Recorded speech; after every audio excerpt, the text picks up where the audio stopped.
ওটা কি ওটা কি?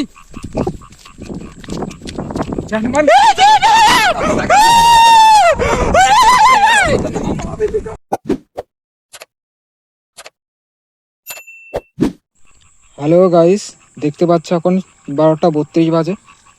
আমরা চলে এসেছি আমাদের উপার মাঠে এবং এখানে লোক কথায় শোনা যায় নাকি এখানে খুবই আত্মার উৎপাত থাকে এবং আমার কাকা জ্যাঠা দাদুরাও নাকি এখানে এই সপ্তাহ দেখেছে। তা আমাদের কোনোদিনই বিশ্বাস হয় না এই সপ্তাহে। তো আমরা ছেলেপেলে নিয়ে আজ প্রমাণ করতে এসেছি, দেখা যাক আমরা কিছু দেখতে পাই নাকি। চারিদিকটা দেখো কি অন্ধকার এবং ভয়ঙ্কর দেখতে, তারপর আবার মেঘও ঝিলকাচ্ছে এবং আমরা সে আত্মার খোঁজে এসেছি। দেখো আবহাওয়াটা আরো মনে হচ্ছে খারাপ হয়ে যাচ্ছে, মনে হচ্ছে পরিস্থিতিটা ভালো না, মনে হচ্ছে কি একটা ঘটবে। ছেলেপেলের মধ্যেও কেমন একটা ভয় ডর। ওটা কি ওটা কি?